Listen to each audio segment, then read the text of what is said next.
I'm the chair of Scottish Canals. I've been the chair now for just exactly 2 years, and really enjoying being part of the board of Scottish Canals. It's a really small board. It's only 5 board members plus myself and the executive team. I'm also vice-chair of Sports Scotland, a much larger board, 12 board members and the executive team. I've been doing that since 2019. And previous to that, I was a chair of Scottish Swimming and a board member of British Swimming. And I've been involved in a number of other work-related companies, the Falkirk Stadium Company, which was a joint venture between the council and Falkirk Football Club. And I got into volunteering really from a young age, and I kind of see the board work that I do as an extension of the volunteering. And it's a really diverse, you meet lots of diverse people, it's a diverse opportunity to be involved. And being a woman, quite often you might be the only woman in the board. That doesn't so much happen now. It used to happen quite a bit. But now with a focus on engaging more women in boards, then I see more and more women getting involved and increasingly younger people getting involved. So encouraging young people to be involved is a really interesting thing to do, and trying to make sure that when companies talk about equality and diversity, that's what they're engaging in as well. So the charity boards that I've been on, it tends to be quite financially tight. So I think Scottish Canals budget's tight as well, but I think being on a small charity or any charity size is that you've got a slightly different set of responsibilities. I think finances tend to be tighter, and I think you're generally working for a very clear, usually a very focused purpose. And so I think being part of a charity board allows you to get a bit closer to the customer, a bit closer to the company's objectives or the charity's objectives, and you're really focused on trying to make a difference. And it's not about generating profit. Obviously, you might be trying to generate a trading income in order to support the activities of the charity, but predominantly you're really trying to improve people's lives. And I think the ability to think that you've made a difference to somebody's life, I think makes it all worthwhile. I think I've been a volunteer since I was a teenager, really, and I think the ability to give back to your community is really important. And so it's about trying to think, right, how can I make a difference? What skills have I got that I could offer to someone else? Now, people might think that their skills aren't very unique or they're not very valuable, but actually everybody's got something to bring. And I think being part of the volunteering community is a real sense of satisfaction that the community needs it, society needs it.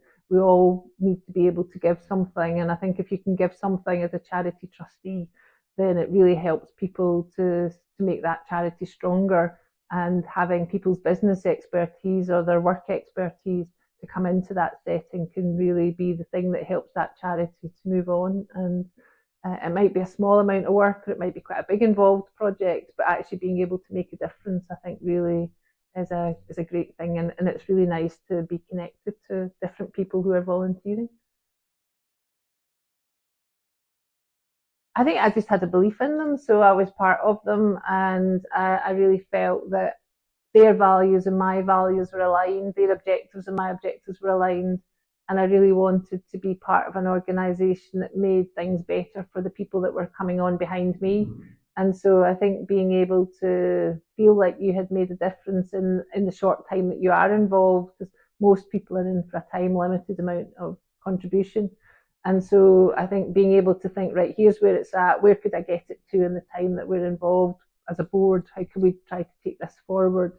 Then I think being able to feel that you're making a difference. So if you think about, particularly in sport, coaches, treasurers, secretaries, match secretary, entries manager, all the people that need to go on in the background for you to be able to stand in the block and do your 2 minutes or 3 minutes of what activity, whatever it might be, then there's a huge amount of organisation goes behind that, and you need those people to be there to do it. So being able to help to make that possible, I think, is really good, that you can then look at the next generation.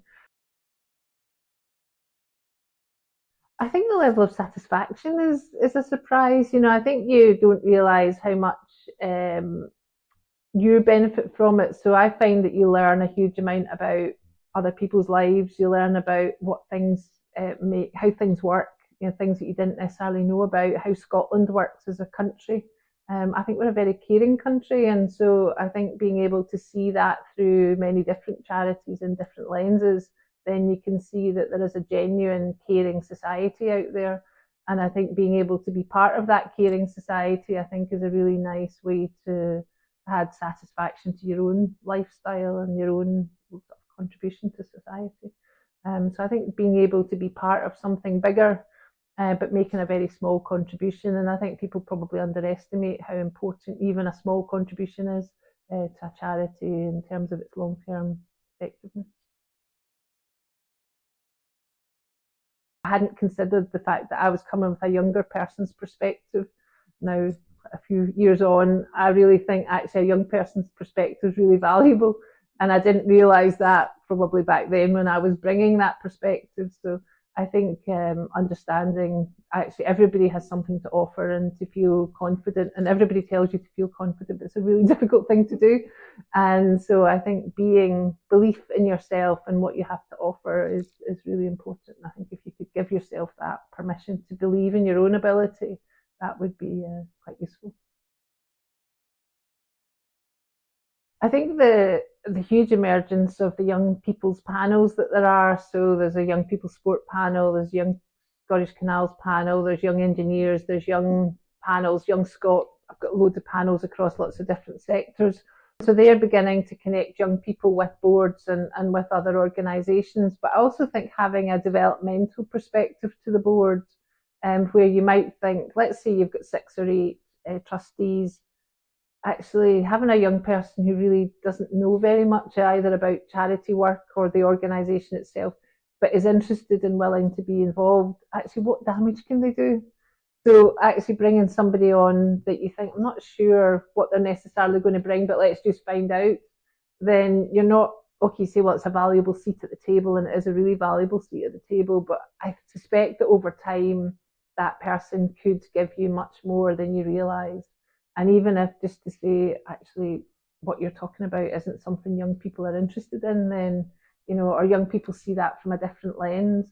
And I think that would be a useful place to bring. I think thinking about succession on the board, how is the succession plan going to work? And how can you bring in not just young people, but a more diverse audience? So I talked about the fact that, I could be on boards where I might have been the only woman in the room. Now that would rarely happen. I'd be very surprised if I went to a meeting and I was the only woman in the room. But that is because people have made a conscious decision to say we need to get more women. So thinking about what other sectors or groups are underrepresented and thinking about how can you make it welcoming for them to be involved, I think would be really good for all trustees, and particularly charity trustees where their client group or their audience is more diverse. So you need to think about who's the audience, who's using this service, and how can we get their perspective into what we have to do. I got huge satisfaction. I really find that my life's enriched by being a trustee. I learn lots of new things I didn't know. I meet people that I would never have come across before.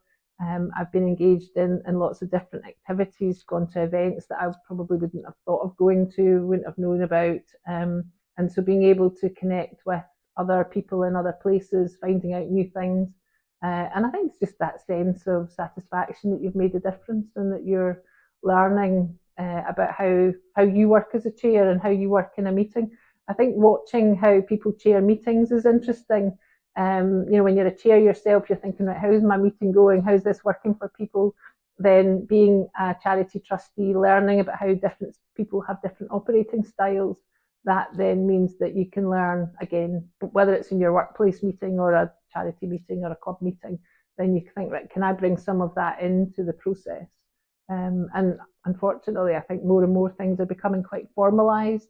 And so people do need to follow proper format. So learning about that format in a charity setting can be quite helpful.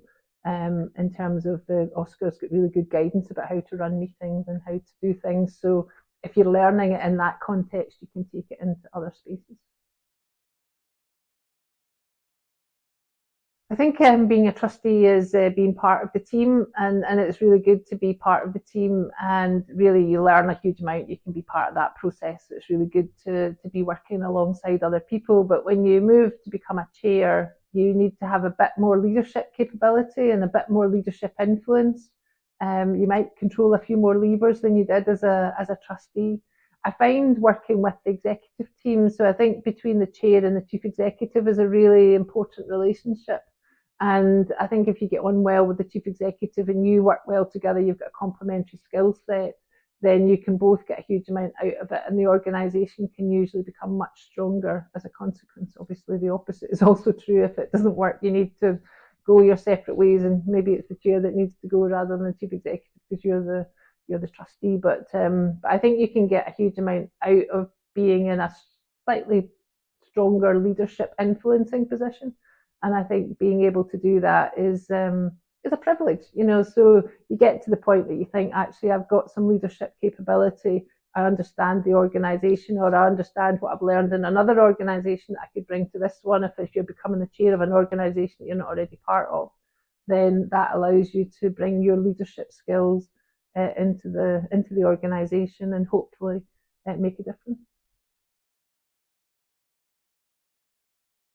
I would really just encourage people to do it, because I think it's often you think there's probably somebody better than me to do it, and I think that comes back to maybe a lack of confidence or an assumption that somebody else will step forward. And I think actually, if you step forward, there might be 6 or 8 people apply, and you might not be successful the first time round, but there'll be another one will come along that is right for you. So I think not to be disheartened if you don't get appointed first time round, actually to keep going and to find something that you're interested in and that you think you can actually find out what they need. And I think the way you in Aspen advertise roles, when you're clear about what the organisation's looking for, then if you've got that skill or that interest, then step forward and give it a go and enjoy it, because it's a really pleasurable thing to do. And okay, you are giving up your time as a volunteer, and you think, oh, 7 o'clock on a Sunday night or a Thursday night or whenever it is, you might be going to your meeting. But actually, when you get there, you're going to enjoy it, you're going to learn something, and you're going to make a difference, and that's good for all of us.